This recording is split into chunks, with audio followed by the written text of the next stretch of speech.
Hello, friends. This is Seth Itzkan with Soil for Climate. We're a nonprofit organization advocating for soil restoration as a climate solution. It is our honor to be hosting in this webcast today Matt Russell, the Executive Director of Iowa Interfaith Power and Light. They're a faith-based organization advocating for climate change mitigation, and with a strong emphasis on the role of farmers, particularly, in Iowa where they're based, farmers and ranchers helping to restore soil, to create better food, reduce the threat of droughts and floods, mitigating climate, and also even producing better food. So, faith-based organization in Iowa, climate-focused and farmer-rancher focused, really standing with farmers and ranchers. And excuse me, I have to ask everybody to have their mics on mute if you're a guest. So we're really honored to have Matt here. And if you've been reading some of the promo materials that I've been putting out, he's been getting a lot of excellent press for his cause and for this movement, several opinion pieces in the New York Times, a whole feature story in Mother Jones, and a fantastic, really over-the-top fantastic video piece in Today.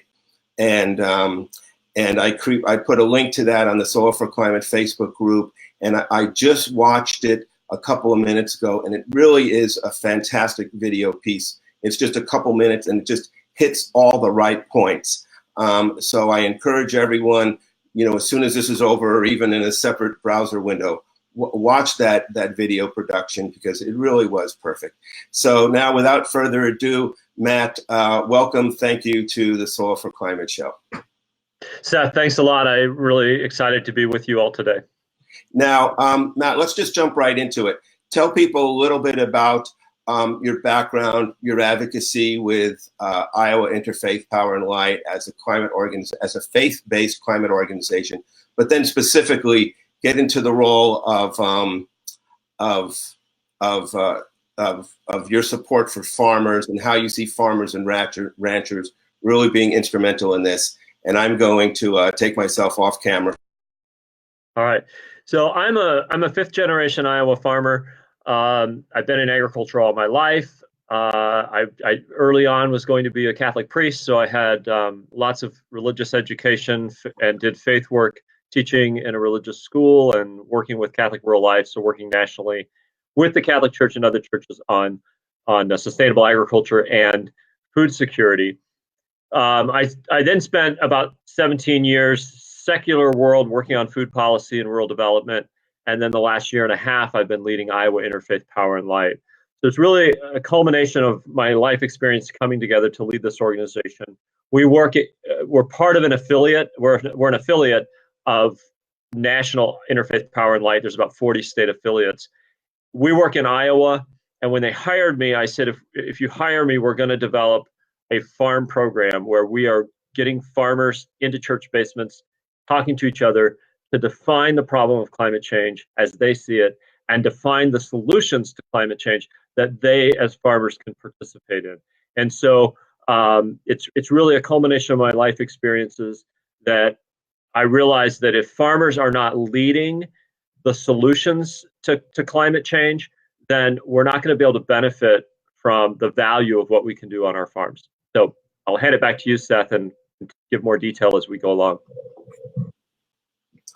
Okay, Matt, thanks. So obviously this is an election year, and I want people to see this screenshot from this video.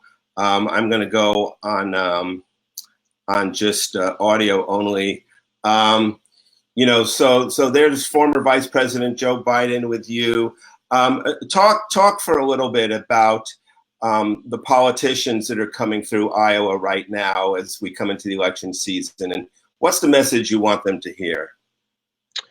Well, our message is really putting farmers in a leadership position. And we asked the farmers some questions in a facilitated discussion, What we really wanted them to do was to think about how they as a farmer are called by their faith to the vocation of farming. And then what does that mean in this climate crisis? And what the farmers came up with is that the economics are all wrong, that the farmers who want to do high-level stewardship, they have to pay the cost, they have to bear the risk, and they don't get much economic reward from doing that. And a farmer that really wants to just abuse their land and not put any conservation in practice, they pay very little cost. There's actually some economic benefits short-term for them doing that. All the public policy still supports them for the most part with very few penalties. So the farmers themselves said, we're upside down. We have to change the economics so that when we do the right thing, that we actually are economically rewarded for that, which is a great message because we know that the resources are coalescing globally around fixing climate change. So it's a great opportunity for farmers to see themselves as part of the solution in the future of climate action, and then using their political power to leverage the opportunities to get, when they put practices on their farm that have this public value of reducing emissions and capturing carbon, that they get compensated at some level for the value of what they're doing. If we can make that happen, then we really change the economics on farms, and we start driving practices that help communities, rural communities, farmers, and the whole world. And so with that message developed by farmers, we've been able to get that to the presidential campaigns because they're all in Iowa. And I've used my own history, the history of Iowa Interfaith Power and Light, working with some of these folks across the state before I was the executive director. So it's been a real, we've been able to get farmers not only to develop the message, but then to be willing to speak that message publicly. And so that's what you're seeing in the media, is farmers willing to talk to the press about how they can be part of the solution for climate change, but we've got to change the economics so that they're rewarded and paid for the services that they provide. Now, Matt, I know that there are 5 principles that you sort of advocate for in terms of your solution of working with farmers in the climate change solution. Can you just go over those now briefly with our audience? Yeah, we call them the 5 practice areas, and they are the first practice area is energy. So how can we create and generate energy on our farm? And Iowa farmers have done that with ethanol. So we know how to use public policy around energy, and we've done it really well with wind. So we put wind out on our farms, wind generation, and we're seeing it with solar. And we're seeing it with the methane digesters. So there's really an opportunity for farmers to generate energy. So that's the first practice area. But then the conservation practice areas are conservation tillage. How do we till the soil as little as possible? Permaculture. How do we have something growing all the time on our farms? So cover crops are an example of that. Woody vegetation is also an example of that. So we're putting in a buffer strip. Can we add a greater, can we add stuff that's going to grow all the time? And then we need to extend the crop rotation. So how do we grow more things instead of just corn and soybeans on 23 million acres in Iowa? How do we add new crops into that rotation? And so diversity. And then the final thing is integrating livestock. So how do we bring livestock back into a whole farm system versus compartmentalizing? We've got hogs over here, and then row crops over here, and then cattle over here. How do we integrate those livestock systems with our cropping systems at a much higher level? So managed grazing is a great example of how you would integrate livestock. Grazing back your cover crops, using the nutrients in your pork facility as a nutrient versus just finding ways to dump the waste. And even though everybody talks about it's a nutrient, we still see a lot of practices where they're just dumping the waste. So we have a really leaky system right now, environmentally leaky system, and we're not really paying the cost for that. So if we shift our agricultural practices around these 5 practice areas and challenge farmers to innovate, not just practice by practice, but really integrating all of those things together. And if we create an economic system that pays them for doing that, so when they do that at a higher level and come up with new ways of doing it, that they get paid for it, then we've really shifted, and we've kind of went from horses and harnesses to tractors and hybrids. So if you think about the 1930s, it was horses and harnesses, and we were transitioning into the future with tractors and hybrids and petrochemicals. We're at that same point where the next 10 to 20 years, we have to make a radical shift from using fossil fuels to force our farms to do things, to using creation and the diversity of creation to manage living systems to deliver the benefits that the world wants, which is food, but it's also environmental services. And if we're not putting environmental services into the business model of our farms, we're holding on to horses and harnesses rather than investing in the future. Well, Matt, thank you for that, for those 5 principles. And I encourage people to go to the Interfaith Power and Light website to see the articulation of them. The last one, of course, is of interest to me and to the climate community, which is integrating livestock.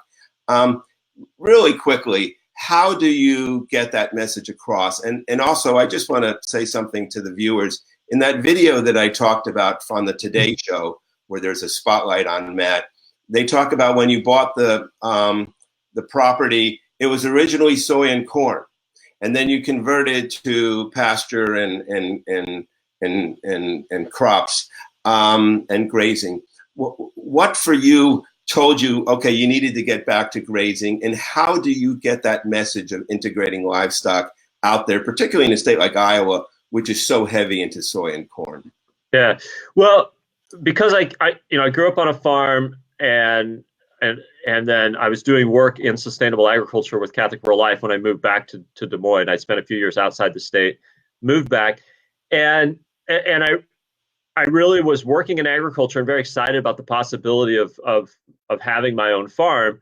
Part of it was if I was kind of preaching that there were these opportunities in sustainable and alternative agriculture, then why wasn't I doing it myself? Why wasn't I putting skin in the game? And so when my husband Pat and I bought our farm in 2005, we took possession January of 2005. So we're coming up on finishing up our 15th year on the farm. The idea is how can we manage this 110 acres so that it's profitable, that it's regenerative, that it's connecting our farm with consumers in Des Moines. We're about 45 minutes from Des Moines, so there was a customer base. And I grew up in the 80s, so I watched my family navigate the farm crisis of the 1980s. Our bank went bankrupt when I was 14. So I was very risk averse when it came to capitalization. And so for me, taking this 110 acres and which about 60 acres was in row crops, and transitioning that into rotational grazing and then fruits and vegetables, that was an opportunity for us to take 110 acres and really make it a viable farm. We rehabilitated the house, the barn, put ponds in, watering systems, and then built up our demand for grass-finished beef, and we sell beef directly.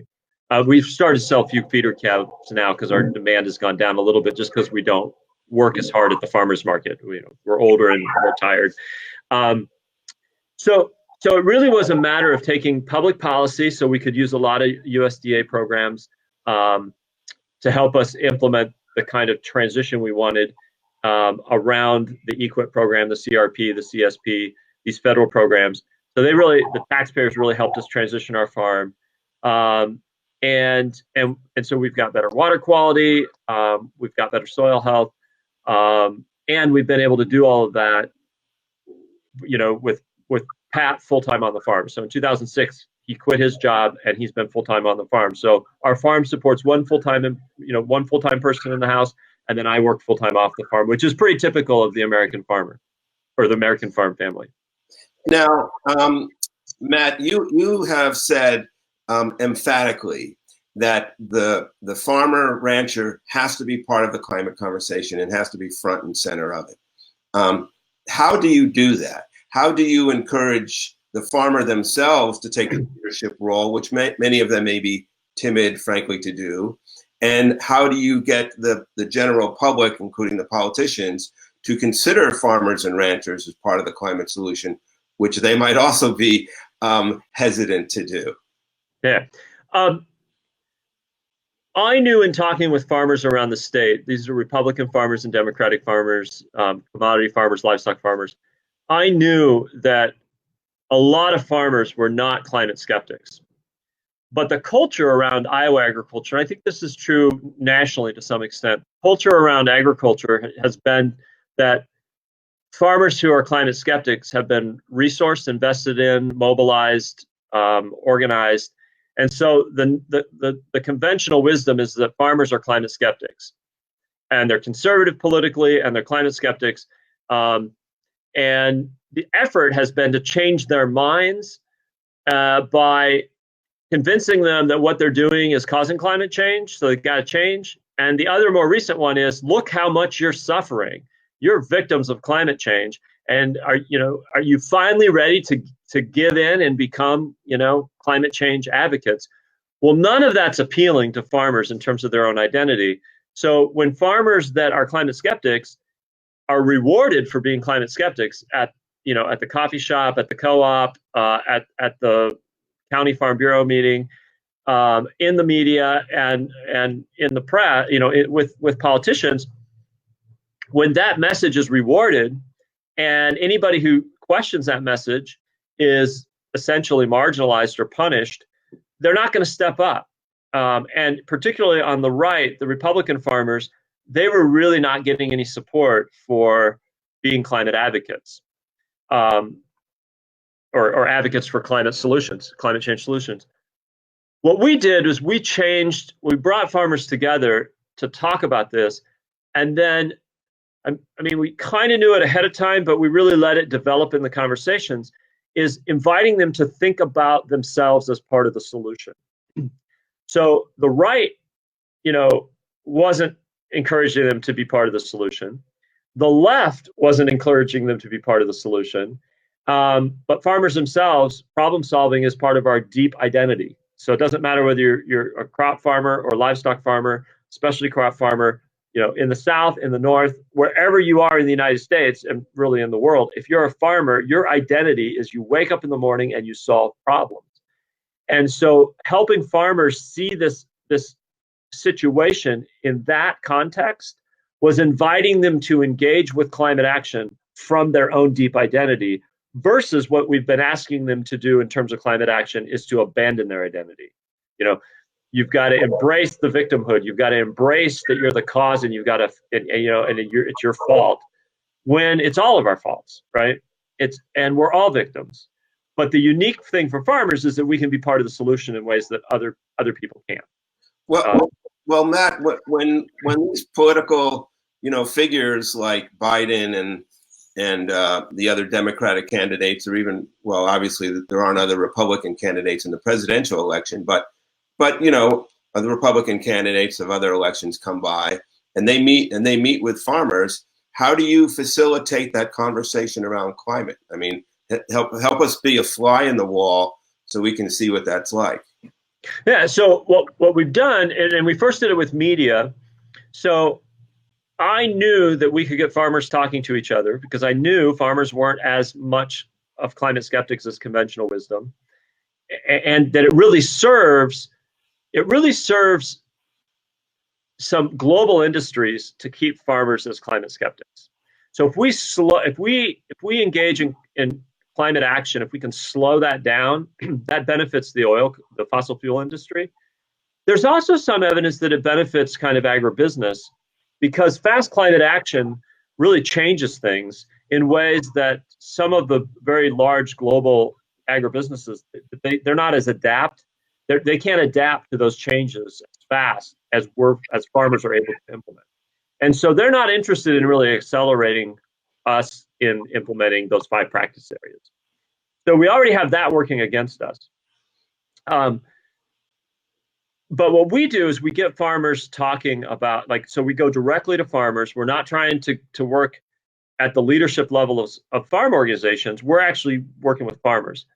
And my hope is that we could get farmers talking to each other, and then talking publicly, and then being able to engage the candidates, as well as our congressional delegation, which is both Republican and Democrat. So how do we create on-ramps for our congressional leadership, whether they're Republican or Democrat, to be part of helping farmers be part of the solution?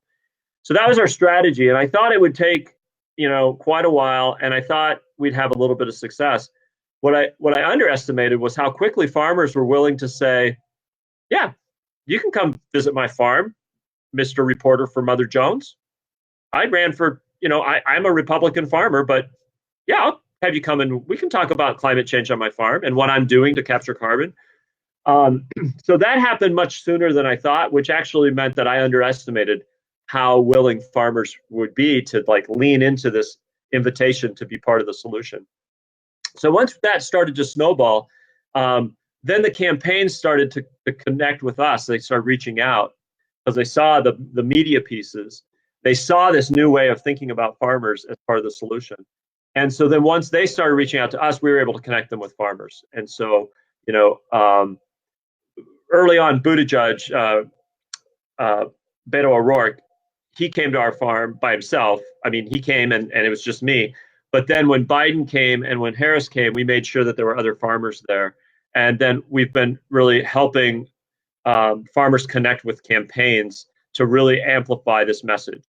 And we're also working with farmers who aren't Democrats to work with our Republican elected officials so that they're inviting these officials to see, that there is an opportunity here for Iowa farmers to benefit from engaging in climate solutions.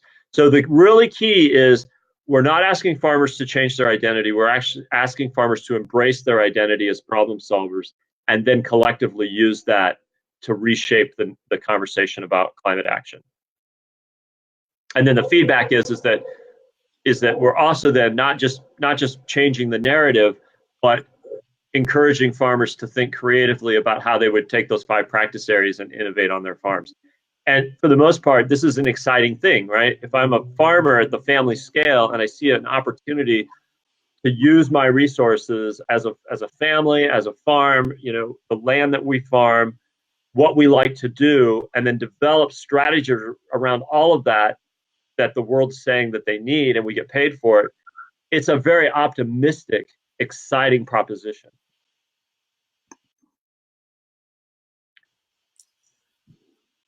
Okay, Matt, so, but bring us in a little bit more to like, okay, Joe Biden is standing next to you in that picture we showed.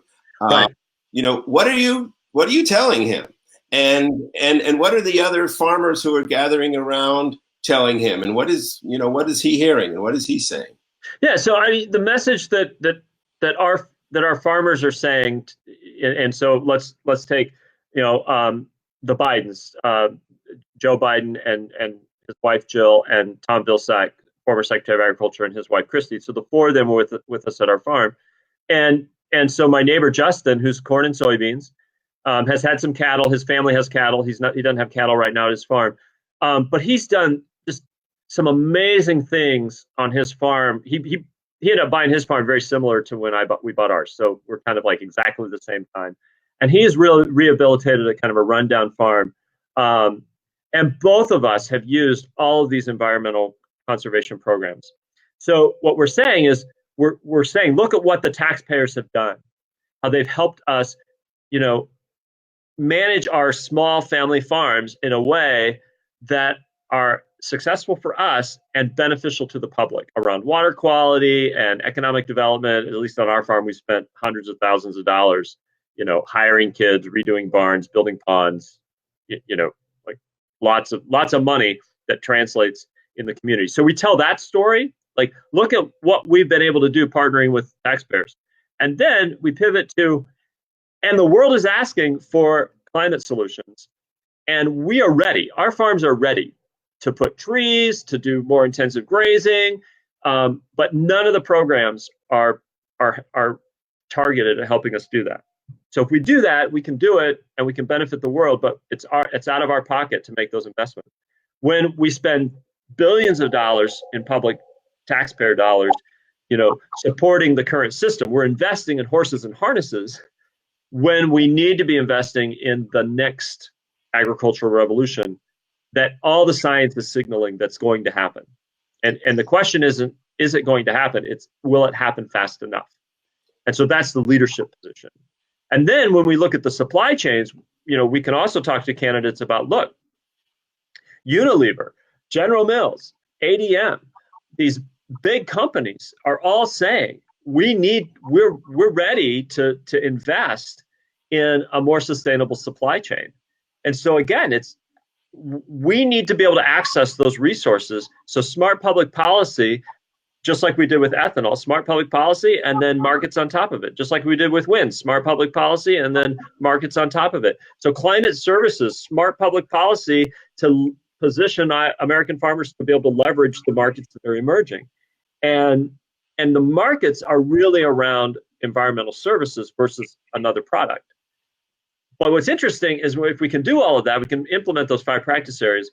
We not only, if we can get paid for the value of that, we also then are displacing those products that are emitters. So we're getting rid of we're reducing our use of nitrogen and reducing nitrate emissions. We're capturing the carbon through our grazing systems. We're holding more carbon in the soil by not tilling. So it's really, helping them understand that the world is changing. This isn't about making the world change. It's leadership in how the world is changing. Our grandparents, our parents, we led the Green Revolution. America led the innovation that allowed us to increase productivity. And if you only want to say how horrible that was, and you can, there's a lot to be critical about, the last 70 years. But there's also been some really amazing things that have happened in that last 70 years. And so if we lean on the good things that happened, and then those are done, right? Like it's not that the world went completely out of control using fossil fuels. We did a lot of great things. Literacy went up and food security went up and women got more empowered. Like there were a lot of good things. So you don't demonize what farmers and the Green Revolution, but you are honest about where we're headed. And if we do not make that transition in the next 20 years, then not only will we not move into the abundant future that's possible, we're going to lose all of those gains that have been made. And we're already seeing it. We're already seeing on every indicator the climate feedback, top of the kind of feedback mechanism, that is starting to destroy all that we've gained. And so biggest problem in the world, farmers can solve it. And we can solve it from who we are. And we can look to our history to draw from. But we can't replicate, just like, you didn't invest in bigger horses and stronger harnesses, right? We can't invest in monoculture, heavily use of fossil fuels, narrowing of genetics, segregating livestock from cropping systems. Like that all has to change. It doesn't mean we get rid of corn and soybeans. Obviously, it doesn't mean we get rid of livestock. But how do we creatively bring that together for the next revolution? And only farmers can do that, because at the top of the supply chain, they do not have a self-interest in accelerating fast change. Well, Matt, that's a bit of a tirade, but that's your tirade is welcome with us. Can I get a yabo on that? Yabo. Yabo. Okay, it's time to say yabo in the show. Your tirade is welcome with us. Matt, quick logistical thing. I see it's about 1:30 now, and there's a lot of good questions coming in from the audience. Is it possible we could go a little bit past 2 your time, 3 our time, or is that a hard stop for you? We can go about 2:10. I've got to do something at 2:15. So okay. For me, 3:15 for you. So 3:10. I'm good till then. Okay, and you can continue to answer questions in the Facebook group via text if we don't get to them today, right? Okay, yeah, I can jump on and do that. Okay, fine, because there are some great questions that have come in. But you even wrote an opinion piece for the New York Times, and I encourage people to read it, where you said, it's time to cut farmers a check. So let's get to the brass tacks here, but it's not a tax. What check are you talking about? Who's going to write it, and what is it going to be for? Well, that all has to be developed. Like we are really doing, and this is hard for some people to kind of get to, particularly funders. They don't understand the work that we're doing. Everybody wants to jump to policy, right? What are the policies? And everybody wants to jump to practices. What are the practices? And what we're saying is we can't even get to those unless we empower farmers to be in charge of the narrative.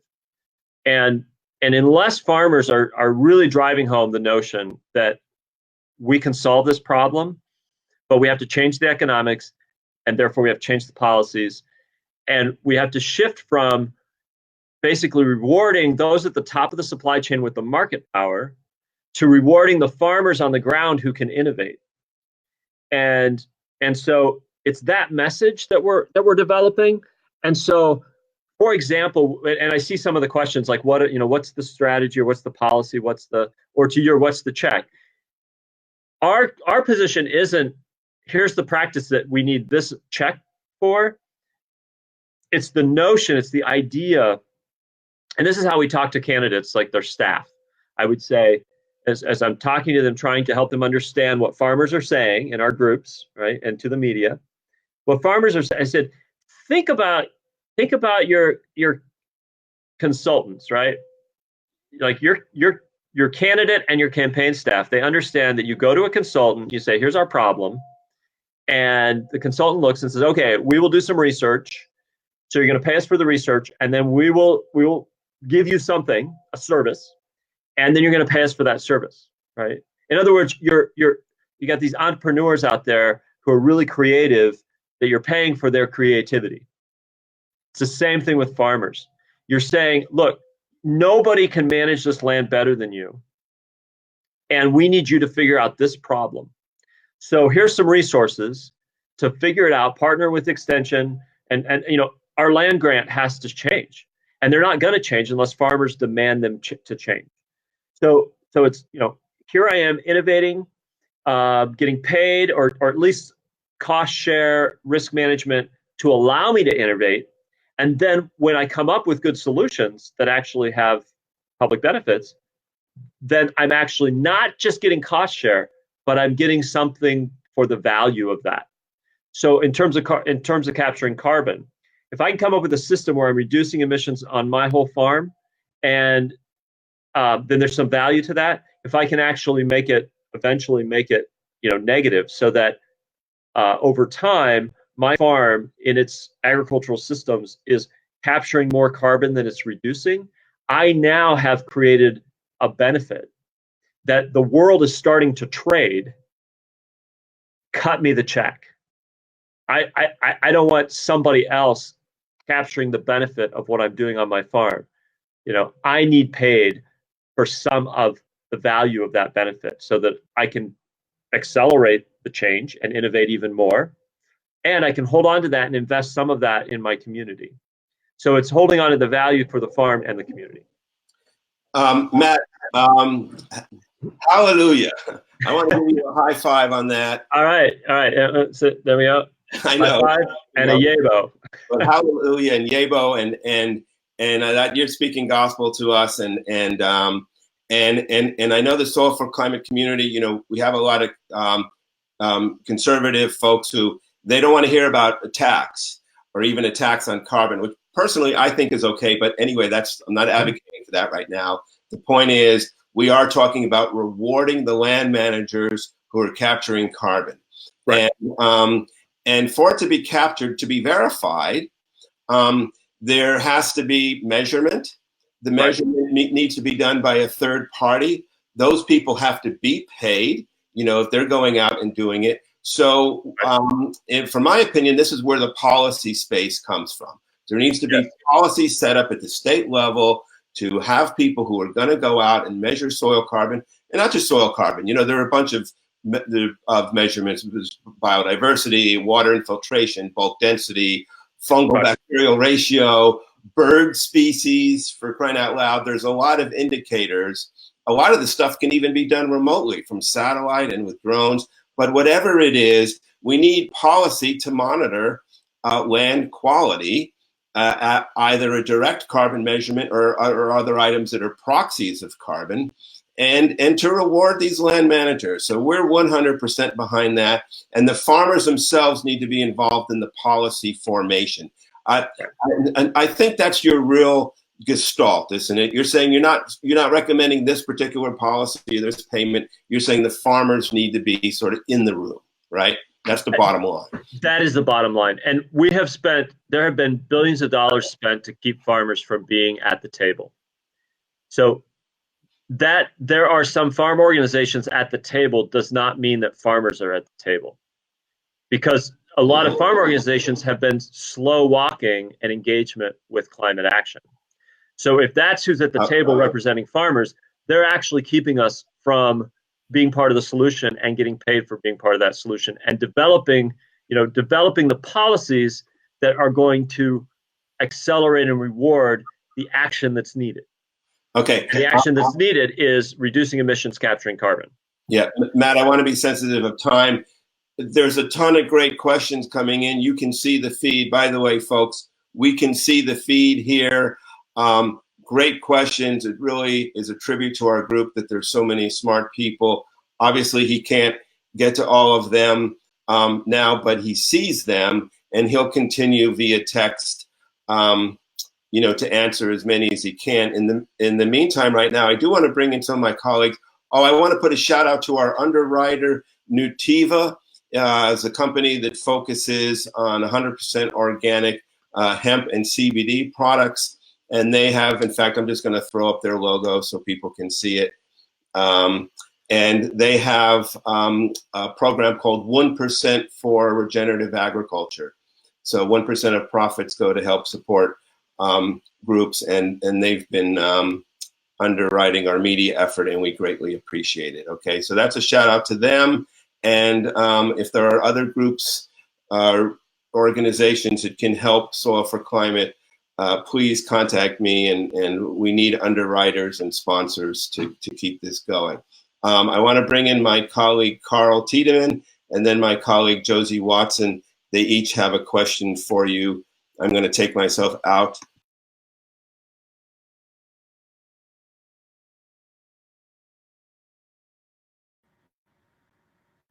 Hi, Matt. Nice to be on with you today. How are you? Very good. Very good. Good. A couple of quick questions. One, I've just been wondering, we all heard about the terrible weather afflicting farm country this season, and I'm wondering on a personal note, how you've fared. Did eventually the weather catch up to make it a good season for you? How did things go? So I get that question a lot from media. And what I keep trying to tell them that there are climate catastrophes, and we certainly saw that in the Mississippi River Valley this year. Lots of farms being devastated by extreme weather. But what every farmer is experiencing across the whole globe is this narrowing of the windows in which you can do things. So we're seeing a lot more stress, and that's what Pat and I experienced on our farm, is that even 15 years ago, what we could expect to do, the windows for making hay, for rotating cattle, those windows have all gotten smaller, and it creates a lot of stress. So for us, it's that decision-making, problem-solving stress that is a direct result of the changing climate that's only going to get worse. And so I think helping people move past, like, obviously the extremes are important, but it's not these isolated extremes that are the only problem. It's everybody. We're in this together, and how are we in that together? And then how can we fix it together? So thank you for the question. But we have not been devastated. We've been able to adapt, but the adaptation itself is very stressful. Understood. And my second question was, have the tariffs, the farming tariffs, affected you and the farmers around you, or do you have any thoughts on that you'd like to share? Thank you. Yeah, so my thought on the tariffs is this. We have used public policy and those billions of dollars of resources to put Band-Aids around trade policy. And there are some who would claim that trade policy has been a failure. Others would say, no, that's what's needed. But clearly, the reason we need the tariff bailouts is because the trade policy has not been happening the way that those who implemented it promised that it would. And so this is a Band-Aid. This is stopping the hemorrhaging. My biggest concern is that in the next 5 to 10 years, I need the taxpayers who've already partnered with me and have shown a tremendous willingness to partner with farmers to be part of the solution for food security, for environmental benefits, for economic development. We have a long history in this country of taxpayers partnering with farmers. And my biggest concern is that we just used up a whole bunch of goodwill, because those billions of dollars are not delivering much benefit to the larger public. If we had taken $28 billion and said we're gonna partner with farms to help solve the climate crisis, those dollars would have multiplied. We would have seen a whole bunch of benefits, and that's what we need. And so the real question with the trade, the bailout money is that it is really not only a wasted opportunity, but a really misplaced opportunity that's going to make what's really needed more challenging. Thank you. Okay, Matt, thank you for that. Thank you, Carl, for that question. And now, Matt, I want to bring in my colleague Josie Watson, and she has a question for you and some exciting things to share. All right. She'll be with us in a second. Thank you so much, Matt. It's so exciting to hear from you. Thanks, Seth, for bringing me in. So I've been working on a Northeast regional soil health organizing project, essentially based out of Tufts University. But our idea was to really try and experiment with a farmer-led soil health policy advocacy campaign, just because in the Northeast, just like in a lot of other regions, farm advocacy groups tend to take center stage in the conversations, especially at state houses, and in conjunction with the fact that just the federal situation seemed completely out of the question for supporting farmers who are asking for pretty immediate support. Just the concept of working with states gained a ton of popularity in Northeast states really quickly. And I think what's interesting about the Northeast context is that it gains salience quickly just because our farm infrastructure is so unsupported right now, considering we have predominantly medium to small size farms, and even a lot of the large farms in Northeast states would be considered medium sized farms when compared to the rest of the country. So they face pretty crazy economic pressure just from the way that the system nationally has been set up. And so when farmers in the Northeast states sort of ask for more support, they're asking for it because they can't access USDA programs like EQIP. They can't access them. Maybe one of their neighbors has enough acreage to apply for a grant worth $2 million to help with their, manure processing. But, meanwhile, the smaller dairy farm next door is having trouble applying for a grant to come up with a dairy composting system for his livestock, like Jack Laser in Vermont of Butterworks Farm. And so I was wondering if you've ever thought about, just in terms of, putting farmers in charge of the innovation narrative that leads to policy and changing the economics, rewarding farmers on the ground, if you've observed any sort of strategy that has to do with forming partnerships with really local structures like conservation districts or NRCS offices that could lead to state action, if anything that you've observed in Iowa or in the Midwest could be transferred to some of the people who are trying to work on this issue in the Northeast states, considering our support, it looks like, is really going to have to come from the local level, or our farms are going to go out of business by the time we can get the farm bill to change. So I'm wondering if you have any thoughts on that. Yeah. So I would say the work we're doing is trying to lay the groundwork for what you're describing. Right. And the reason that what you're describing can't happen is because farmers have been taken out of the innovation loop. They've been taken out of the leadership loop.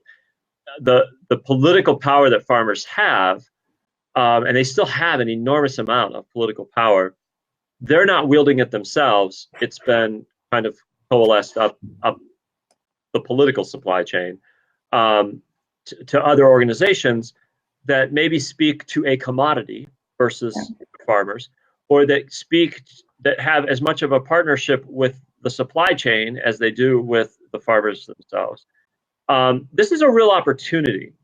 So I look at the climate crisis as a feedback. It's basically, as a person of faith, it's basically looking at it saying, this is the feedback that's saying we are not in right relationship. Mm-hmm. So how we're living together, how we're living with nature, that it has to change, because if we don't change, then the consequences are really dire. So it's not like, God or the spirits or the universe is punishing us because, we need to be punished. It's essentially creation saying, this is how it works, and if you keep doing it, it's going to keep working this way. And so the invitation is to think about that differently. So how do we get in right relationship with each other, with nature? So it's this huge opportunity, which creates this opportunity to as I think it's Naomi Klein that wrote the book, This Changes Everything. I mean, really, the climate crisis changes everything. The assumptions are all laid bare. And so one of the assumptions has been that, as decision-making moves up the supply chain, we create more efficiencies, and farmers then implement those practices that are developed someplace other than on the farm, that farmers benefit because it's more efficient. But we look at what's happening, it's like that all goes out the window, because it's no longer, even if it ever did kind of evolve the way or work the way that people said it did, there were always problems with it. There are really big problems now. So the opportunity is to do that work of re-engaging farmers as farmers across the political spectrum, across the production spectrum, to take a leadership role, and invite other rural members and landowners to be part of that as well. And that isn't just around agriculture. That's around energy and other governance in response to the climate crisis. So this is and that's why I'm so passionate about trying to get farmers into a leadership position, because I see the potential and the opportunities if we can make that happen. Matt, thank you. Josie, why don't you just really quickly tell Matt and the listeners about the symposium that you're putting together, including the date and the location and that kind of thing. Sure. We're coming together under the banner that we're calling the Northeast Healthy Soil Network, and we're terming it based on the policy that's circulating the Massachusetts State House called the Healthy Soil Action Plan. And there's similar policy taking shape in Vermont and Maine and New York. It's not necessarily as open to farmer input and opinion as we would like it to be. So our idea was to host a symposium out of Tufts University in Boston. It's taking place February 20th to 21st, and it's going to be a policy-making input session that we encourage farmers and conservation district reps and NRCS members to attend and just work together to draft concrete statements of what they would like to see included in the policy to gain them the real world support that they need with their boots on the ground. So that's going to be in February 2020. Yeah. And can I ask how much does a discussion about climate and climate action figure into those policy efforts? That's a really good question. I think the Northeast states are pretty much aligned with how progressive they are.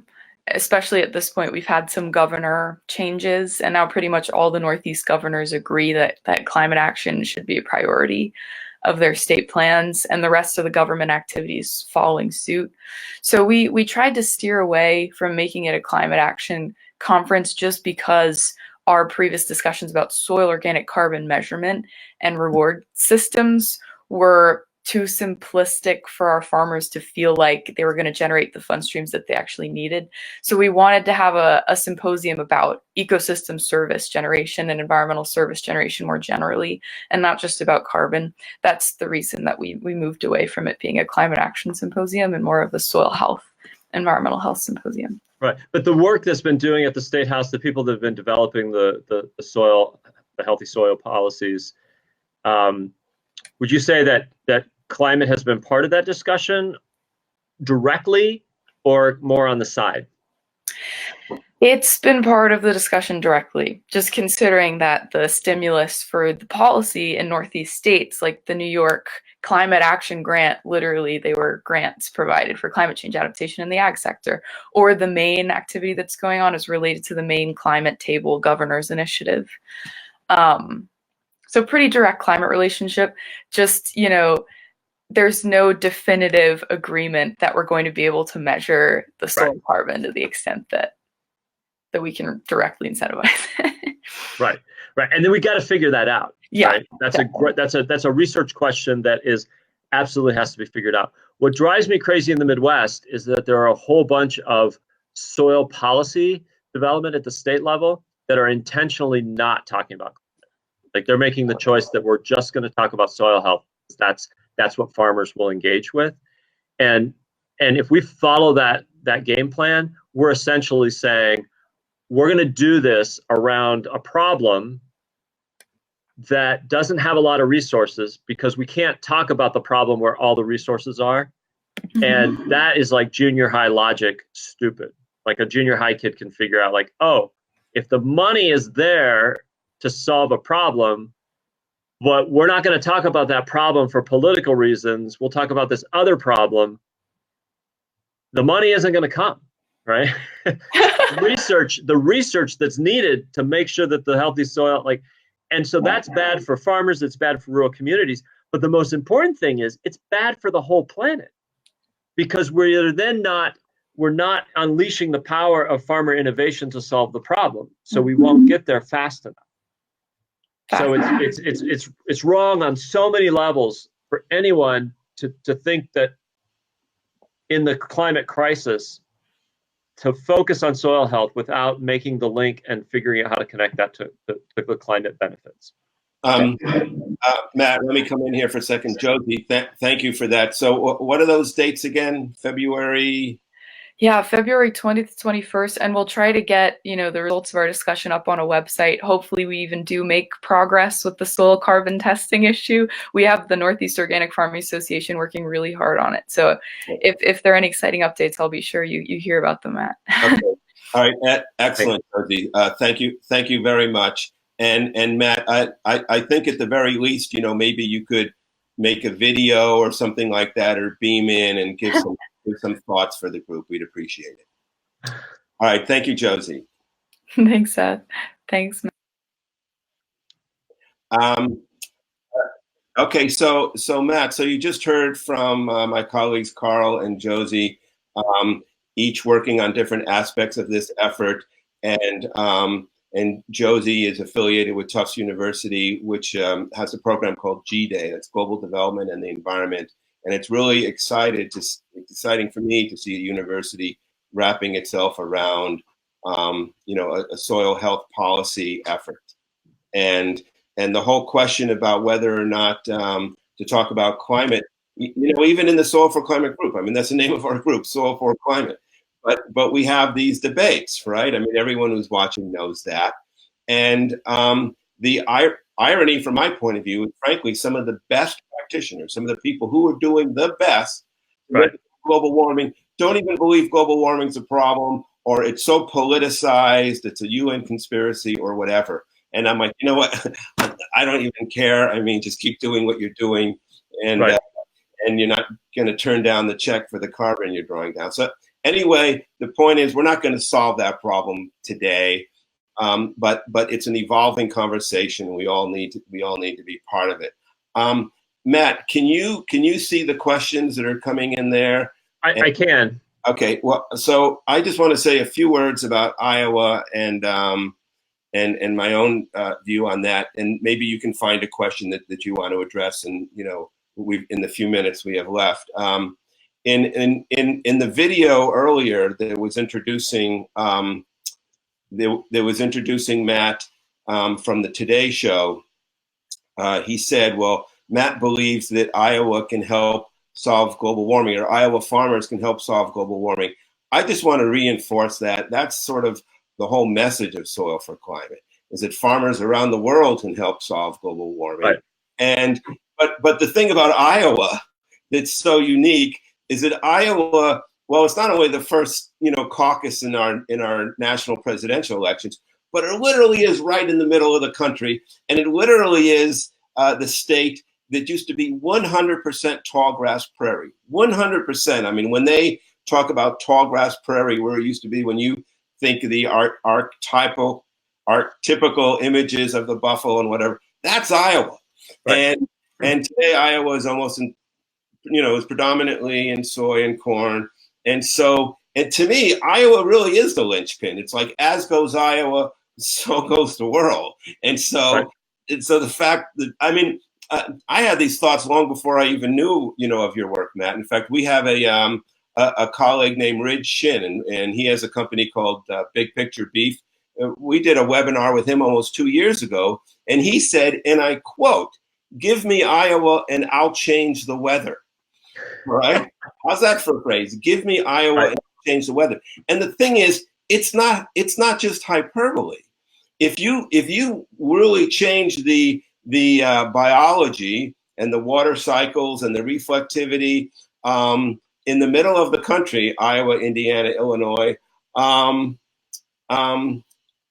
you literally will change the weather. You'll change the high and low pressure systems. You'll change how the Gulf Streams move across the country. So it's not even just a matter of how much carbon gets drawn down. There are other factors going on as well. All right. Well, I just wanted to put in that, and hopefully also giving you an opportunity to read some of the questions coming in. Are there any you want to address right now? Yeah, just in response to what you just said, it is really about carbon farming. So we have 10,000 years of history that we can draw on in agriculture.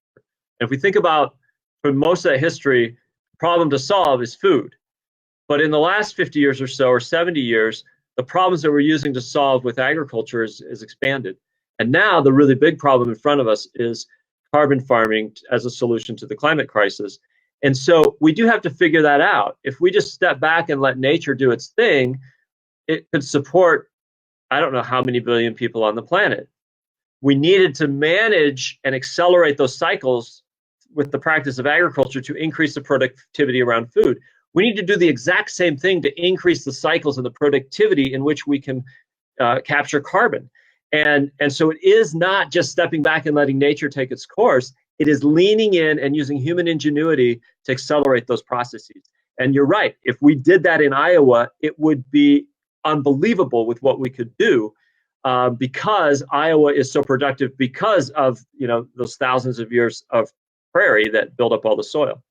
I wanted to answer this question. It said, my number one question remains, how do we address and change the psychology of farmers as they are prisoners of their attitudes, values, judgments, and et cetera, about their behavior change?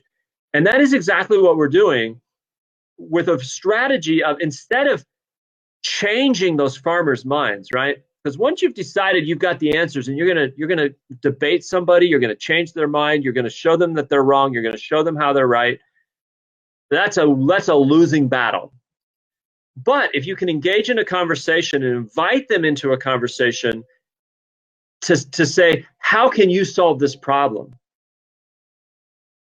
Well, there's 40% of farmers in Iowa who say there's no problem to solve. Okay, I don't worry about them. I'm not spending any energy trying to change their mind, because that's a lost cause. Every penny of money and every second of time is wasted. But the other 60% that are at least interested in being part of this, I can invite them, and this is the religious, this is the spiritual part. I can invite them into action through who they are versus changing who they are. And so inviting them as farmers, as problem solvers, as stewards, as people who feed other people, as citizens who have a political voice, I'm inviting them in that identity to be part of the solution. That then becomes transformative. They can move into seeing themselves in the future and how their farm connects, and they will make changes. I mean, that's what we do. We change as farmers all the time. But if somebody tells us to change, is different than being invited into a system and a process that is inviting our change. Unfortunately, that dynamic was used very effectively at the end of the fossil fuel era to get some really bad systems in place that are very environmentally leaky and that have taken farmers out of the innovation, and now we're in this trap.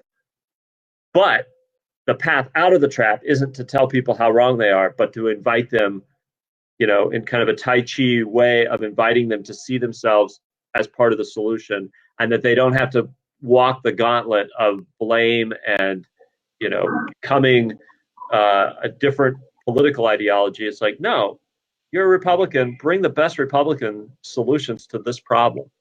You're a commodity farmer, you grow mostly corn and soybeans, bring the best solutions you have.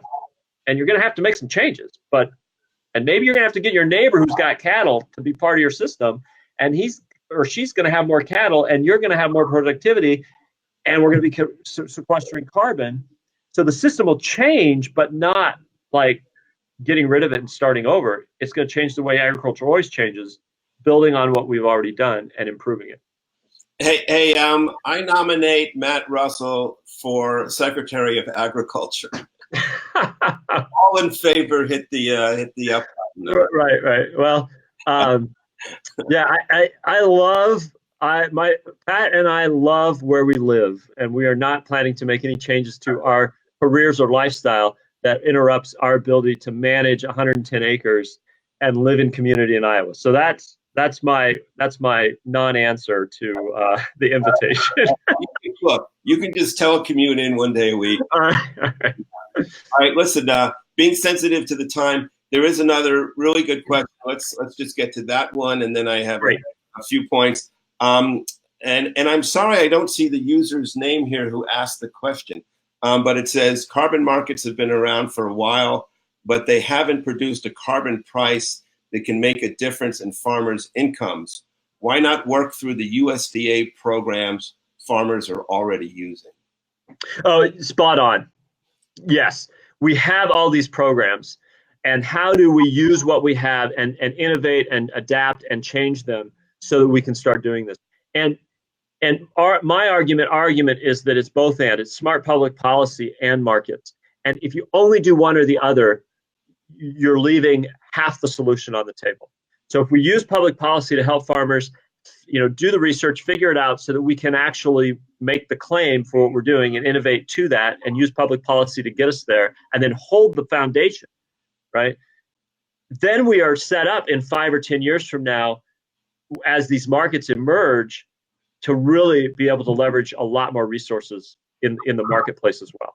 Okay, so it's not an either or. We have to use USDA programs while these markets evolve. Look, they're going to evolve anyway.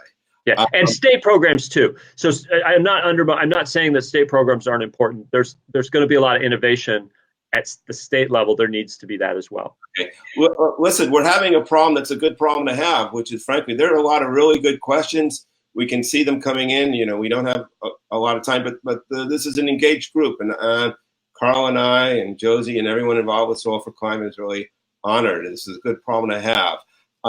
Matt, if you would, in the coming days or weeks, to answer some of these questions via the chat, that would be great. We'd really appreciate it. And again, Soil for Climate, this is who we are. This is where we live, right? This conversation with Matt right now, the science, the policy, the practice. We didn't get into the science that much in this talk, but we've had this conversation before.